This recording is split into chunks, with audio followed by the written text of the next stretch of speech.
I can tell you, I can be fucking real with you.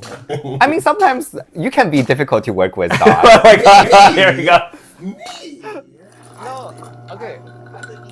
No, No, part two. Yeah. You're better creators will come. Yeah, I want. I'm fucking Beyonce, like who the fuck are you? You know, like kind of, like I would say that. Like sometimes I do get recognized by A people. bit of celebrity, yeah. But there's one person, and I know you're watching right now, who actually does research for a living.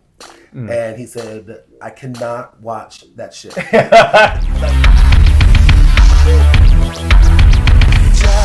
want you to love me, want you to need me.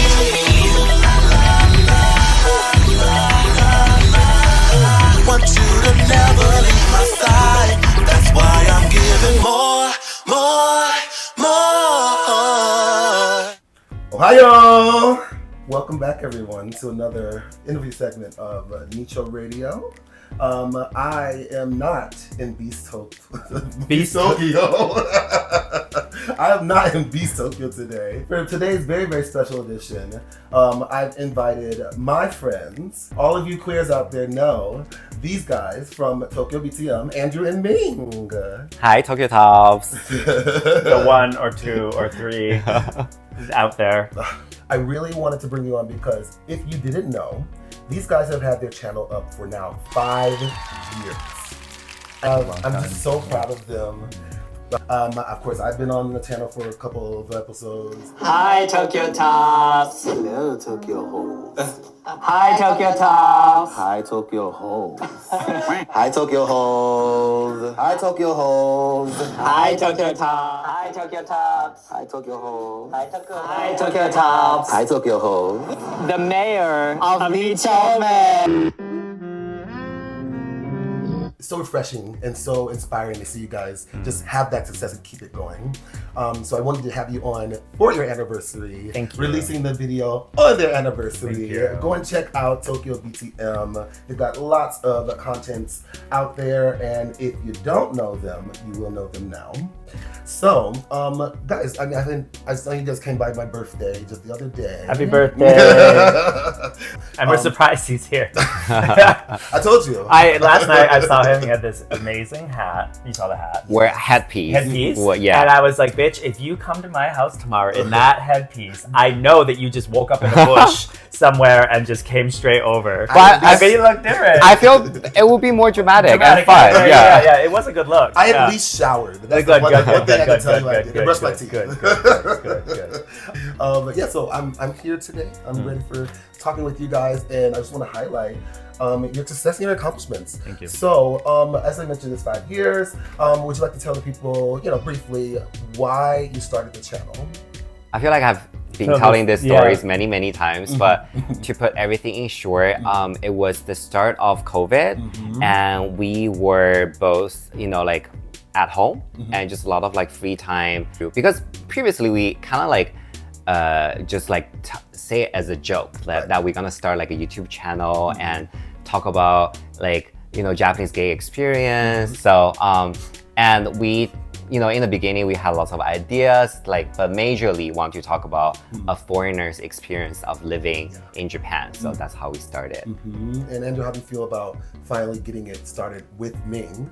Was it hard to get things going, like the flow of the editing and things like that? And So Meng originally started doing all of the edits. okay. He hates editing. Yeah. Because he went to school for media and he did editing before, and he just like realized it's not his thing. Like he really hated He's like, it no, Ming, before. you do this. No, he offered. I offered. I said like because And I he thought, was I don't know if he knows what he's signing up for. okay, because he was very enthusiastic about creating the new YouTube channel, but we were doing on a weekly base to release on a new video. And imagine like me doing a lot of edit on video every single week was very tough. Behind the very flashy side of it, there's a lot of like you just sitting in front of the desk and doing lots of work. So in the beginning, he was in taking care of all the thumbnails. Oh yeah. Because he is a photographer and he knows how to use Photoshop.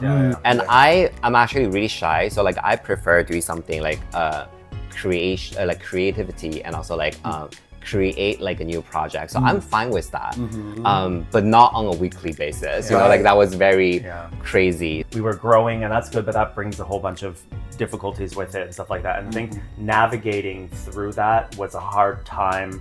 I don't know about for you, but for me. But we did that for 3 years, right? And like then, weekly release. Was it 3 years? Like 2.5 or maybe. something. Yeah, so maybe somewhere between the second and the third. I was at my max. Like it was too much doing my job and doing this weekly and then doing all the other stuff and then dealing with just shit. Right. And so then we switched it to every second week. And for me, it's been significantly better and more easy to balance everything. So like that's my feeling. Like we found our groove. Yeah. I mean, that's why I take my inspiration, because when I first started the channel, I was like, I'm not doing this. I'm not running myself to the grave. Well, yeah, and also, yeah, you're also one person, right? Yeah. So I mean, it's like starting something so small and then seeing it be a pivot into just your natural progression as an adult. I just feel like that's one of the dreams that most people have when they come to Japan. Like, how do you make it in Japan? And it inspires me. It inspires me. Because I'm always like, okay, Andrew and Ming, okay, as busy as they are, when you guys are actually able to make time and see people, it's like, you definitely know that you care and you still want to be able to keep things in that routine that we're talking about. So I just want to say, you guys inspire me. Thank you. So I want to ask you about your thoughts on channels or accounts that have taken inspiration from what you guys do. Oh. And recently, maybe on my Instagram, because I'm just looking at that, I know that a lot of the maybe I think I know what you're talking about. Some of the establishments that are in Nichome have started doing some of the things that you guys were doing before they started doing it. So I wanted to ask, like, what do you think about those accounts that have taken inspiration from something that you have started? Okay, I don't think. So I don't know their stories because I don't know their creators. I don't know if they really take inspiration from us, but I feel like we have taken a lot of inspiration from other YouTubers, and so there's no shame of that. Like, I don't think there's a competition. I feel if the gay Japan experience is very popular on YouTube or on any social media, it's probably beneficial to all of us because it's gonna be a hot topic. And I would say gay content is very hard to do right now due to a lot of like limitation, monetization limitation, and where people are just like, you know, you compare it to the straight audience, you get a very niche type of audience. So I don't think that's a problem for me.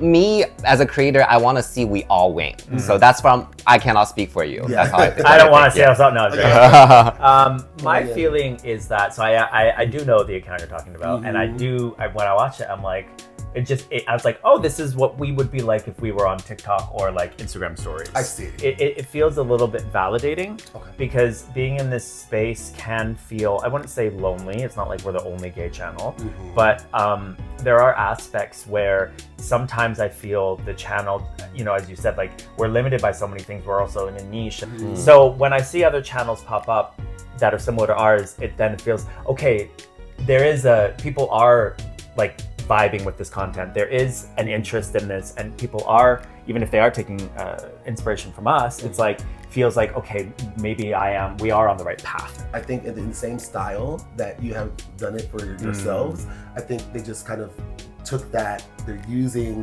that more as a format. It's like I feel like it was inspired by you guys. One thing I will say is one channel I'm thinking of in particular does a lot of tours.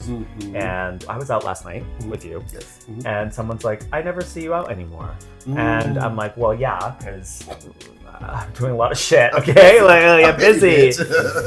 But something I thought about is like, these other channels are probably also discovering things that we're not, because we're a little bit more removed from Nichome now than previously. So selective in the things that make it easier for either not just the process, but also time and and so like I see these other channels doing all these tours, and I'm like, good for them, because they're probably touching on some things that we can't currently. Yeah, I mean, I think everyone have a piece of the cake in the market, so let's all get that together. I want to know from the collaborations that you've had so far. Like yourself. I like myself. I'm out now. You're like, now let me talk to you. Tell me about you. Tell me the hardest collaboration to have scheduled. Honestly, I'm a type of person like, I used to date many people, and when I'm in the relationship, it's like toxic as fuck. But once it's finished, I only remember the good part. He's 100% like that. So that's the same thing with our channel and with our guests as well. I mean, it's definitely some people are harder to work with and some people easier to work with. There's a particular person who's very particular with lots of editing and video instructions, every time I decided to not work with him anymore, I keep going back because he's also quite sweet on like in other aspects he's just very particular about his guidelines and stuff that he has to follow. So and that was what I was thinking about the other day with ad deals or something like that. I was a lot more proactive on getting sponsorships before. I see. And now I'm not as much because I'm like, well, okay, we're not going to make that much money with this video, but we make peace. Like we might not get money, but like we're not going to get the stress. I'm not saying that in a negative way. I'm not saying like don't ever sponsor us. That's what I'm saying. But I'm saying that is something that when we started that I didn't anticipate. And some of these collaborations, some of these sponsorships have actually been very great for us. I mean, like we've also gone to like Sapporo and stuff like that. That was cool, right? And Osaka and stuff like that. Like we've had fantastic opportunities through that, but it also doubles usually the amount to put into it and stuff like that. So there's something that you have to factor in that I wasn't factoring in before. I mean, there's no free money. There's no free money. The higher they pay, the more demanding they are. Or sometimes they don't pay, they're still being demanding. That's true too. That's true too. There are times when we'll do bar videos. And in order to get that collab, the condition will be we want you to blur everyone's fucking face in the video because like you haven't received their okay for it. And like that actually makes sense. I'm not saying that, but fuck, that's hard.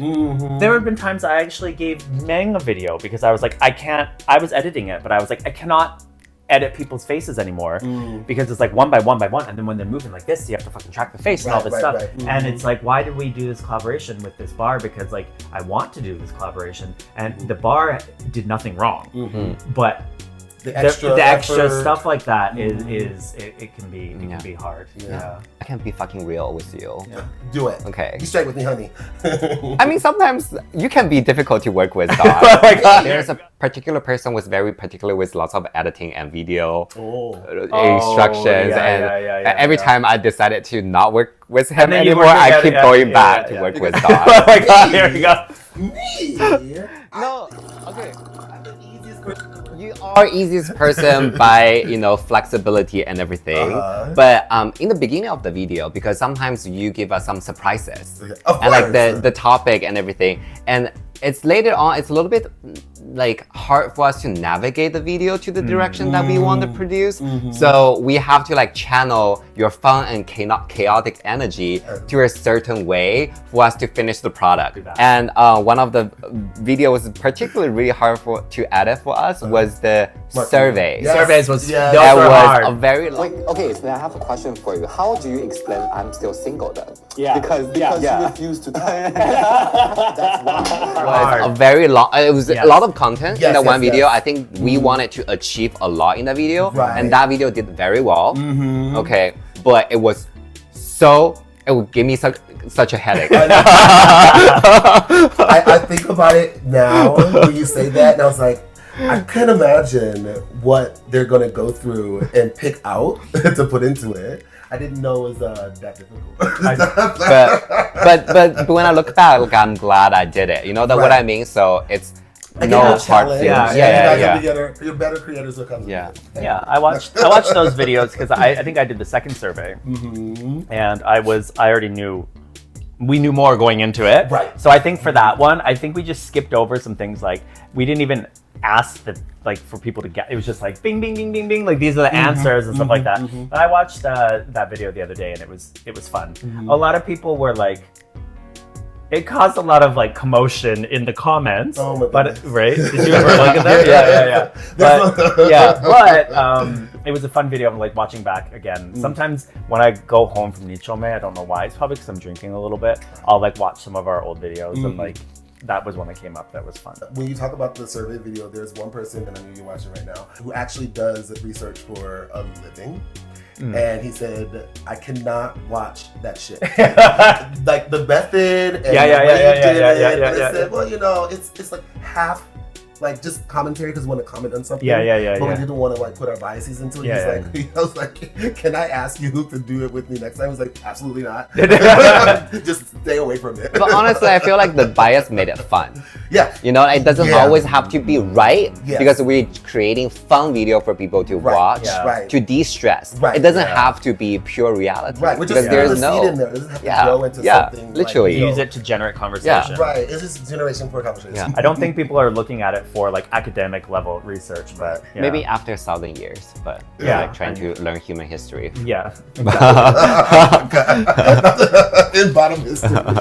Bottom history over 1,000 years. Oh my god. These gays talk about nothing but meat and homes and parties with loud music. And that is the gay community. 90%, like 90% of the bottoms. You mentioned, Andrew, like you look at your videos. Are there, at the top of your head, are there any early videos or topics that you're like, you know what, I kind of remember you do this because maybe you didn't cover as much as you wanted to, or there's something interesting that you have a new take on? I know we just talked about the surveys, right? The bad aspects of it or whatever. Right. I do still remember that one of the things, we focused on a lot of foreigner experience. Yes. And I think at the time we were thinking about, okay, in order to balance it, we also should interview Japanese people to feel like to hear their side of the story, because it's not really fair just being like foreigner, like or whatever. Like let's hear some other opinions. So we were at Dawn's birthday party. I was at Dawn's birthday party, and these random lesbians came up and talked to us, and they were visiting from Australia, and they had another lady showing them around. And I was like, oh, where are you going to go? Or whatever. They're telling me some bars and this and that. And then I was like, oh, have you ever heard of the bar Ajara? And they're like, no, I haven't. I was like, well, let me tell you, like, we have a video on it. You can go check it out. And then if this seems like your vibe, you can stop by and like stuff like that. And I feel like there aren't, like, that is just me tooting my own horn. Like, well, but at the same time, like, there is no, I can't think of other creators that are actually going in and doing this stuff because, as Meg said, of all the effort that probably, well, not probably, that is involved, it is a huge hurdle. And so us doing it, I did always think that there was value, and I hope that people enjoy it, because I don't think it's almost like feels like behind the scenes. But also like the Japanese business owners, they didn't know the benefit before, but afterward they always being like very friendly to us. They always like, oh, because of your videos we got so many customers and really nice customers as well, because our viewers are so great and so well behaved, because we also teach them how to be, you know, mindful and follow some of the Japanese rules. We talk about a lot of those. After watching all of our like series, they would be like getting a whole understanding of what they should behave and also where they should go as well. So a good example is like the muscle bar black nude. Every time we see the papa of the bar, and he's always like being like, oh, like you guys should come over again. Like we have so many customers visiting because of you guys, and also Ajala. And every time I see her, she's like, oh, like また来てねみたいな感じで, like so we do get like a after. Like they understand it later after we finish it. So そういう感じかな. You now have like the credibility, legitimacy. You guys are constantly doing videos and uploading. You're active. That is there. Are you, or have you, or you plan to think of, okay, now the channel needs to do this? No. No. Okay, the thing is, like, I don't think we are planning ahead. You know, like, so YouTube is not really our main focus. I think we are finding our more relaxed way to handle the project at the moment. Don't like make it die and try to make it fun, come up with like some fun ideas to cover some new things. Kind of experiencing some sort of fame, it is not that amazing as people imagine. Like I would say that. Like sometimes I do get recognized by A bit people, of celebrity, yeah. but like I don't feel like okay, I'm fucking Beyonce. Like who the fuck are you? You know, like kind of, you know, it's I'm not. I'm also not that type of person. You know, like sometimes it can be a double-edged sword. You know, having fame can be sometimes good, but sometimes it also limited like some other things, like for example hookups or other stuff. You know, so considering everything I can only speak for myself, not Andrew, okay? So my attitude with YouTube is like I don't want it to end, but I'm not trying my best to bring it to the next level. I'm not planning it. If it happens, I'm happy about it. If it doesn't happen, like I'm still fine with it. Okay. Yeah. Okay. All right, guys. Thank you so much. That is the end of today's episode. I will see you guys again for another couch talk on Nicho Radio. Bye.